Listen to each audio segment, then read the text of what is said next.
कहा कि मेरा हरि विट्ठल आया तो मुझे तो अदा करना पड़ेगा अपना फर्ज। मेरे हरि विट्ठल ने, गांव के लोग तो चले गए और मेरे हरि विट्ठल ने नामदेव जी का जो मकान जला था उसी मकान को इतना जोरदार बना दिया और उसमें नामदेव जी को ले जाकर रात की रात में सुला भी दिया। सवेरे गांव के लोगों के नेत्र खुले, गांव के लोगों ने विचार करा, चल कर देखो नामदेव जी की हालत क्या है। जो नामदेव जी को देखने गए तो आम के पेड़ के नीचे नामदेव नहीं थे, मकान के अंदर डनलप का सुंदर गद्दा था, मखवल की रजाई थी, मखवल का तकिया था, खूब आराम से नामदेव जी सो रहे थे। नामदेव जी को जगाकर गांव के लोगों में से एक बहुत धनिक व्यक्ति था, पैसे वाला व्यक्ति था, उसने नामदेव जी को जगाकर पूछा, नामदेव ये बता ये मकान किसने बना दिया रात की रात में? नामदेव जी बोले, मेरे रिश्तेदार आए थे। अच्छा, ये गादी भी उनने? हाँ। तकिया भी उनने? हाँ। रजाई भी उनने? हाँ। तो उसने कहा, नामदेव इतना जोरदार मकान तो हमने कहीं नहीं देखा, तेरे रिश्तेदार से कह के एक मकान मेरा भी बना दे। नामदेव जी ने कहा, लगा आग, लगा आग। कोई आग लगा के बस्ती बसा लेता है,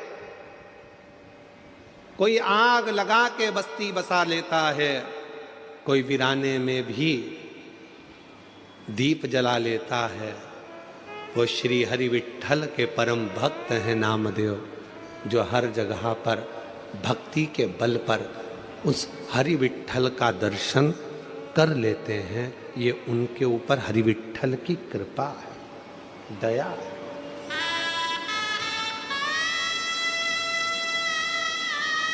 पड़ोसी कह रहा है हमारा मकान बनवा दो, लगा आग लगाना कोई साधारण नहीं है, पूरा समर्पित होना साधारण नहीं है।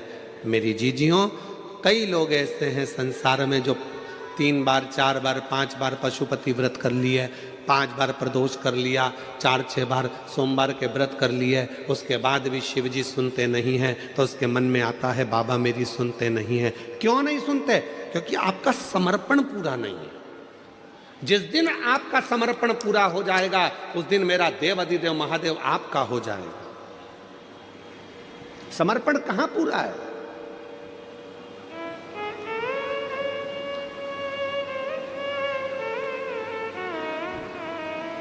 मेरा काम होगा। मन में यह विश्वास था कि सीहोर जाऊंगी, कुबरेश्वर धाम पर जाकर कंकर शंकर पूजन करूंगी, रुद्राक्ष लाऊंगी, मेरा बाबा मुझे संभाल लेगा। जब विश्वास है तो परमात्मा है, अगर विश्वास ही नहीं तो परमात्मा कहां से होगा?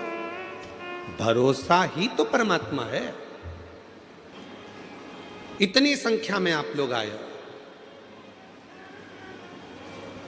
आप में से कई माताएं ऐसी हैं जिनको पूरा भरोसा है, आप में से कई मेरे जीजा ऐसे हैं जिनको पूरा भरोसा है, आप में से कई बेटा बेटी ऐसे हैं जिनको पूरा भरोसा है, आप में से कई बुजुर्ग ऐसे हैं जिनको पूरा भरोसा है कि मैं कल्याण में इस मीरा रोड पर कथा सुन रही हूं, भयंदर में बैठकर, मुंबई में बैठकर, वहां की मिट्टी अगर मेरे शरीर पर लगेगी और यह पक्का है कि मैं जो मांग कर जाऊंगी मेरा 3 महीने में मेरा बाबा मेरी मुराद पूरी करेगा, मतलब करेगा,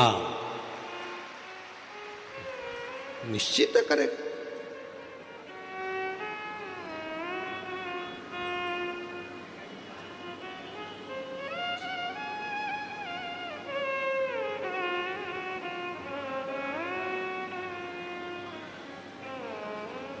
कल एक बहन जी ने एक पत्र लिखा था और उस पत्र को हमें ढूंढना पड़ेगा। उस पत्र में उन्होंने लिखा था कि आपकी कथा सुनते सुनते मुझे शंकर जी से मोहब्बत हो गई। नीचे पत्र में लिखा था, क्या आपको शिव जी से मोहब्बत हुई है?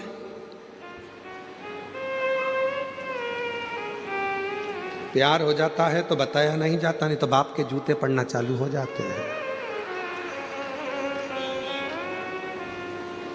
क्या आपको शिव जी से मोहब्बत हुई है?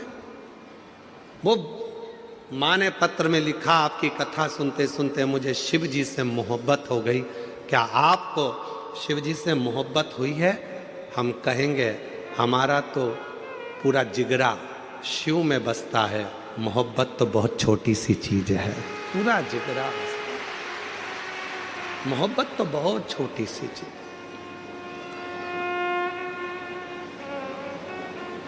ये दुनिया के लोगों के आगे एक आरती का एक लाइन आती है, आंखों की किडनी देकर भेजा है।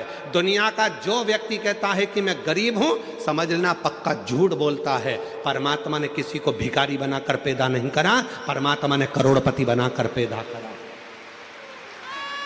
परमात्मा कभी किसी को गरीब बनाकर पैदा नहीं करता, परमात्मा हमेशा सेठ बनाकर पैदा करा है। बस इतना याद रखना, अपने हुनर को निखारिए, अपने भीतर जो परमात्मा ने दिया है उसको निखारने का प्रयास करिए। अपने भीतर जो परमात्मा ने दिया है उसको सामने लाने का प्रयास करिए। जिस दिन आप अपने हुनर को निखारना प्रारंभ करोगे, एक दिन आप अपने आप समझ जाओगे कि परमात्मा ने आपको कितना करोड़पति बनाकर भेजा है, कितना धनपति बनाकर भेजा है। हम अपने आप को निखार ही नहीं रहे।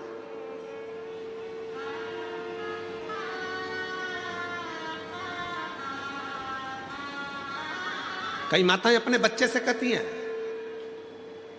बनो तो राम बनो, बनो तो श्रवण बनो, और बच्चा चिल्लाकर कहता है, मम्मी तुम तो कभी नहीं कहती हो कि बनो तो कृष्ण बनो। माँ ने कहा, हम इसलिए नहीं बोलते क्योंकि तुम समझोगे कि भगवान कृष्ण ने माखन को चुराया, भगवान कृष्ण ने चीर चुराया, तो हमको लगता है कि तुम भी कहा कुछ वैसा ना करने लगो, इसलिए हम तुम्हें कृष्ण नहीं, हम तुम्हें राम बनने को कहते हैं, हम तुम्हें श्रवण बनने को कहते हैं। इतनी देर में बच्चा कहता है, अगर तुम कहती हो कि राम बनो श्रवण बनो तो मैं राम बनने को तैयार हूं। जैसे दशरथ जी ने अपनी पूरी सत्ता राम जी को सौंपी थी, लाओ जरा तिजोरी की चाबी सौंपी है, देव हमको तिजोरी की चाबी। कठिन है। इसलिए अपने बच्चों से कहना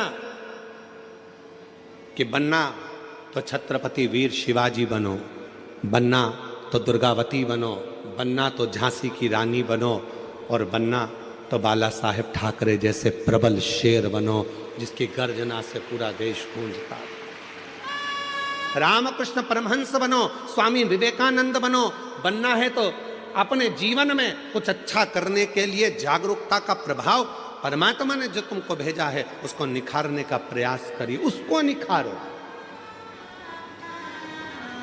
कितना सुंदर एक चरित्र है शिव महापुराण में, जरा देखिएगा। दोनों के घर में औलाद नहीं थी, जल में बैठकर दोनों तप कर रहे थे। इतने में एक मगर आ गया और मगर ने करम्ब को खा लिया। रंब को लगा मेरा भाई मर गया, अब मैं जल में बैठकर तपस्या नहीं करूंगा, अब मैं जल में बैठकर तप नहीं करूंगा। तो रंब गया, अब चारों तरफ आग लगाकर, अग्नि लगाकर बीच में बैठकर तपस्या करने लगा, ब्रह्मा जी को प्रसन्न करने लगा। ब्रह्मा जी प्रसन्न हो गए, मांगो रंब तुम्हें क्या चाहिए। रंब ने कहा, मेरे घर में औलाद नहीं है, संतान नहीं है, आप कृपा करो और मेरे घर में संतान हो। तो कह दिया, ए रंब तू तपस्या कर कर जैसे उठेगा, जिसको भी प्रेम से देख लेगा, जिसको भी तू प्रेम से देखेगा उसी से तेरी औलाद हो जाएगी। बस रंब तपस्या कर कर उठा, सामने से एक भैंस निकल कर जा रही थी, एक महिष निकल कर जा रही थी, और रंब ने उस भैंस को, उस महिष को प्रेम से देख लिया। और जैसे ही भैंस को देखा, भैंस का गर्भ ठहर गया, उस महिष का गर्भ ठहर गया, उस भैंस का गर्भ ठहर गया, और वो भैंस गर्भवती हो गई। भैंस जब अपने मालिक के घर पहुंची, उसका जो पति था भैंसा, महिषा, उसने देखा कि मेरी पत्नी गर्भवती हो गई, इसके गर्भ में किसका बच्चा है। भैंसे ने ध्यान लगाया तो मालूम पड़ा कि वो रंब का पुत्र है। क्रोध में आ गया महिषा, और महिषा को क्रोध आया, भैंसे को क्रोध आया, और रंब के साथ वो युद्ध करने चले गया, और आखिरी में उसने रंब को मार डाला। जैसे ही रंब मर गया, उसके नगर के लोगों ने उसका अंतिम संस्कार करना प्रारंभ करा। चिता लगाई, अंतिम संस्कार हो रहा है, चिता पर लेटाया, चारों तरफ से आग लग गई। इतने में भैंस को लगा, उस भैंस को जिसके गर्भ में बच्चा था, उस भैंस को लगा कि अब महिषासुर ब्रह्मा जी का तप करा, वर मांगा, मुझे वर दीजिए ब्रह्मा जी। ब्रह्मा जी ने पूछा कौन सा वर चाहिए, तो ब्रह्मा जी से कहा मुझे वर दीजिए कि मुझे कोई पुरुष ना मार सके। और महिषासुर ने मन में सोचा कि किसी स्त्री में ऐसा बल नहीं है जो मुझे मार दे, अगर मरूं तो स्त्री के हाथ से मरूं। अच्छा,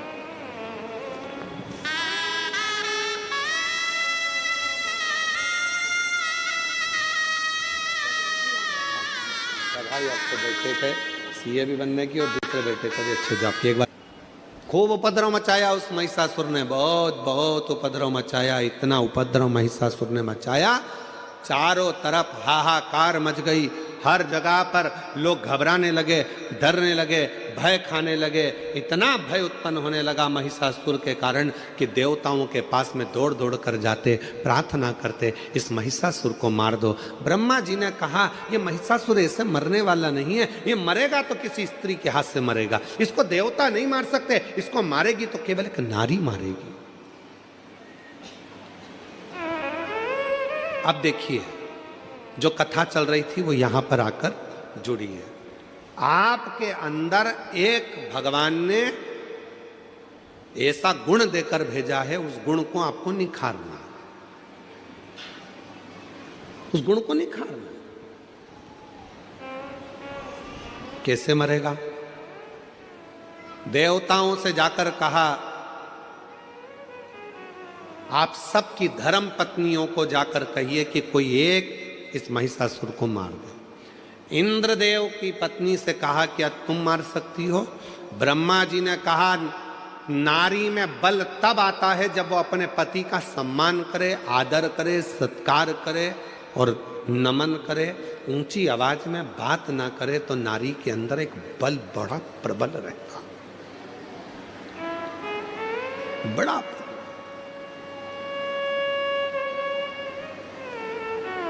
मेरी जीजियों, हम जानते हैं आप सब बहुत अच्छे शहर में रहते हो, बहुत विद्वत शहर है मुंबई, बहुत विद्वत शहर है।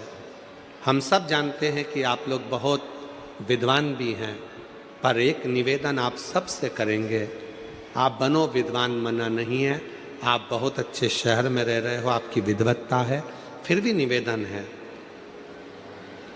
एक माता पिता को, दूसरा घर के बुजुर्ग को, तीसरा अपने पति को, चौथा अपने परमात्मा को प्रणाम करने में कभी पीछे मत हटो, उसको नमन जरूर करा करो। घर के बुजुर्गों को नमन करने पर हमारे ऊपर यदि कोई तकलीफ आने वाली होती है तो वो कट जाती है, वो तकलीफ कट जाती है।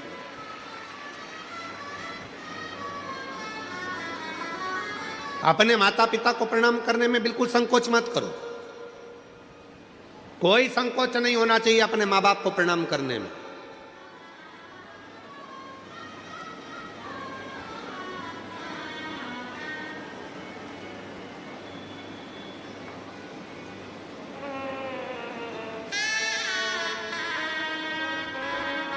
एक हमारे बहुत अच्छे जजमान हैं, बहुत अच्छे हैं, उनके 4 लड़के हैं, 2 विदेश में रहते हैं, 2 इंडिया में रहते हैं, भारत में, और बड़े बड़े शहर में रहते हैं। और हमारे जजमान ब्यावरा के पास में रहते हैं। तो हमने उनसे कहा कि अब तुम बुजुर्ग हो गए हो दोनों, तो बेटों के पास क्यों नहीं चले जाते? तो कहा गुरुजी हम गए थे, हम विदेश के दोनों बेटों के पास गए, हमारा एक बेटा बेंगलोर में रहता है, हम वहाँ भी गए, फिर एक हमारा बेटा हैदराबाद में रहता है, हम वहाँ भी गए। अच्छा, तो फिर अब इस अवस्था में इतनी